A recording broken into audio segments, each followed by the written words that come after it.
In this series, we journey through the 3rd, 4th, and 5th books of the Bible, Leviticus, Numbers, and Deuteronomy. These are often called the difficult books. They are filled with laws, rituals, and lists that can feel distant from the dramatic stories of Genesis and Exodus. But beneath the instruction is a story of transformation. They tell how a rescued people become a holy nation through discipline, rebellion, judgment, and mercy. We are presenting these 3 books together because they describe one continuous journey, from the foot of Mount Sinai to the edge of the Promised Land. 40 years, one generation dying, another rising. Leviticus gives the structure of holiness. Numbers gives the story of wandering and failure. Deuteronomy gives the final renewal and farewell. Different books, one story. A nation becoming something it has never been before. The smoke still rises from Mount Sinai. The people of Israel have been camped at the base of the mountain for nearly a year. They have seen God descend in fire and cloud. They have heard His voice thunder from the summit. They have received the 10 Commandments. They have built the tabernacle according to the pattern shown on the mountain. Now the tabernacle stands at the center of the camp, a tent of meeting, covered in fine linen and animal skins, surrounded by a courtyard of bronze. Inside, the golden lampstand burns. The altar of incense releases its fragrance, and behind a heavy curtain rests the Ark of the Covenant, with its golden lid and 2 cherubim facing each other. This is where God has chosen to dwell among His people. But there is a problem. God is holy, and the people are not. The question that runs through the book of Leviticus is simple but urgent. How can a holy God live among an unholy people? The answer begins with blood.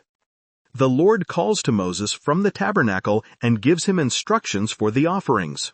These are not random rituals. They are a system of approach, a way for sinful people to come near to a God whose presence would otherwise consume them. The first offering is the burnt offering. A person brings an animal, a bull, a sheep, or a goat without defect. He lays his hand on its head, a gesture of identification. The animal is slaughtered. Its blood is splashed against the altar. The whole body is burned, rising as smoke toward heaven. This is complete surrender. Nothing is held back. The fire consumes everything. Next is the grain offering. Fine flour mixed with oil and frankincense, brought to the priest. A portion is burned on the altar. The rest belongs to the priests. This is an offering of devotion, a gift from the fruit of the land, acknowledging that all provision comes from God. Then comes the peace offering. This is a meal shared between God and His people. The fat is burned on the altar. The meat is eaten by the worshiper and his family. This is communion, fellowship, a celebration of relationship. But not all offerings are joyful. The sin offering addresses unintentional wrongs. When someone sins without realizing it, when they become aware of their guilt, they bring a sacrifice. Blood is applied to the horns of the altar. The fat is burned. The rest is disposed of outside the camp. Sin, even unintentional sin, creates a stain. It pollutes the sanctuary. The blood cleanses what sin has defiled. And then there is the guilt offering. This addresses specific violations, wrongs against God's holy things or against other people. Restitution is required. A ram is sacrificed. The offense is covered. Each of these offerings points to the same truth. Sin is serious and it cannot simply be ignored. The priests are the ones who carry out these rituals. They stand between God and the people. They offer the blood. They pronounce forgiveness. They bear the weight of holiness. But the priests themselves are not holy by nature. Before they can serve, they must be consecrated. Moses gathers the entire community at the entrance to the tabernacle. Aaron and his 4 sons, Nadab, Abihu, Eleazar, and Ithamar, are brought forward. They are washed with water. Then Moses dresses Aaron in the sacred garments: the tunic, the sash, the robe of blue with golden bells at its hem, the ephod with its shoulder pieces, and the breastplate with 12 stones representing the tribes of Israel.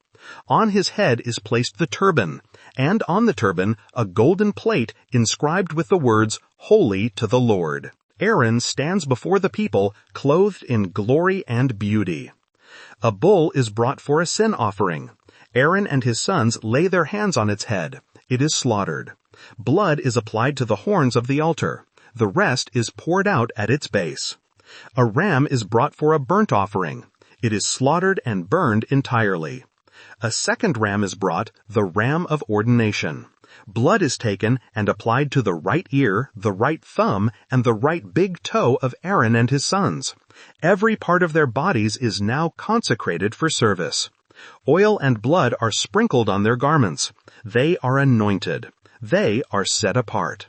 For 7 days, Aaron and his sons remain at the entrance of the tabernacle. They do not leave. They eat the portions assigned to them. They wait. On the 8th day, the ordination is complete. Aaron offers sacrifices for himself and for the people. He lifts his hands toward the people and blesses them. Then he and Moses enter the tabernacle together. When they come out, they bless the people again. And then the glory of the Lord appears.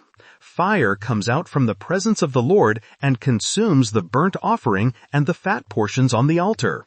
The people see it. They shout. They fall face down. This is the moment everything has been building toward. The tabernacle is complete. The priests are consecrated. The offerings are accepted. And God's presence is confirmed by fire from heaven. It should be the beginning of unbroken communion. But even in this moment of triumph, shadow waits at the threshold. Thank you for listening to this first episode of the Wilderness and Law series. If this journey through Leviticus, Numbers, and Deuteronomy is meaningful to you, please consider subscribing to the channel and sharing this video with others. In the next episode, fire will fall again, but not in blessing. 2 of Aaron's sons will make a fatal mistake, and the cost of approaching God carelessly will become terrifyingly clear.